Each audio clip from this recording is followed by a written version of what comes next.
Nagpiprito po tayo ng tokwa.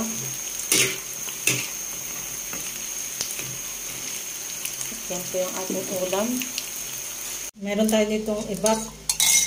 Palagyan natin ng paminta powder.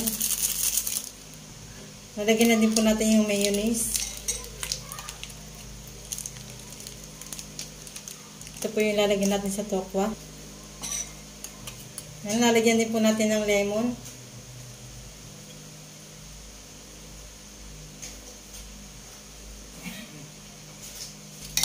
Mix lang po natin ito. Ayan, magigisa na po tayo at maglalagyan na po tayo ng mantika.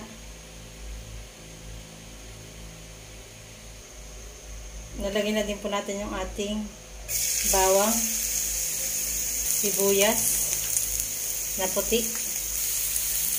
Haluin lang po natin. At yan nga po palang aking kawali ay malinis. Ganyan lang po ang kulay.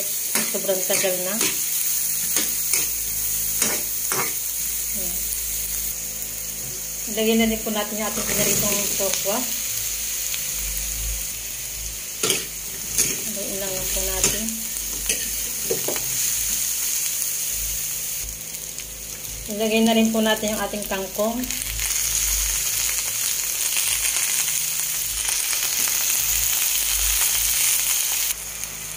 Yan, lalagyan din po natin ng asin. Yan, lalagyan na po natin yung ating pinagsama-samang ingredients. At lalagyan ng sabaw para creamy yung ating tokwa. Yan na po yung ating tokwa. Creamy. Yung maiba naman, hindi puro adobo. Creamy na po yung ating tokwa. Lagyan po natin ng mayonnaise at saka ibak. Creamy na po yan. Ang sarap. At luto na ang ating creamy tokwa na may kangkong. At nagigisa na po tayo ng ating Tinaklang na po natin. Nilagyan din nga po pala natin ng kamatis. At yun ang ating kawali. Malinis nga po pala iyan. Ayan lang po yung kulay na sobrang tagal.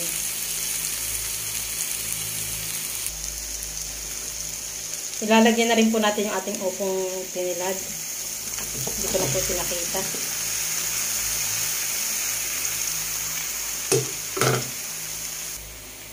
Lalagyan din po natin ng sardinas. Ligo. Ligo.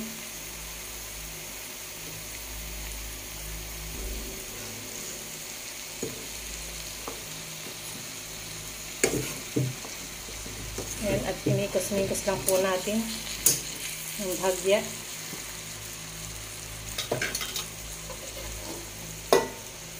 Tatakpan po muna natin. At mamaya natin po dadagdagan ng sabaw. At yan po ay magkakaroon ng sabaw. Magkakaroon po yan ng tubig.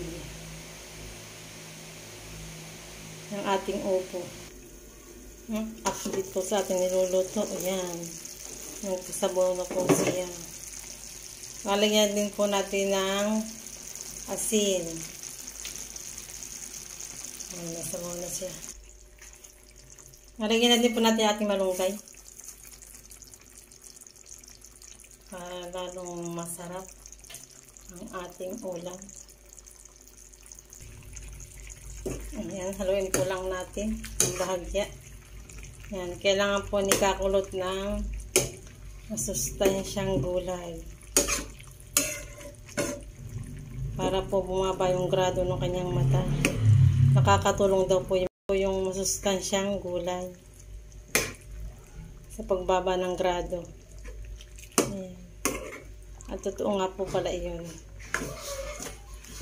Dahil bumaba na po yung grado ng mata ng anak ko. Nakakulot.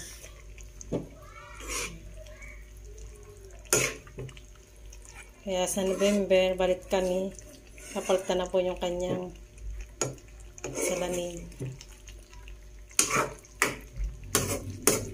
Napalitan na po ng grado.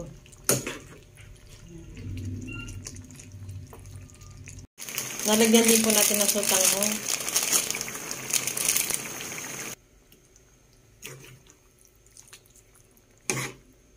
Luto na po ang ating sutanghon.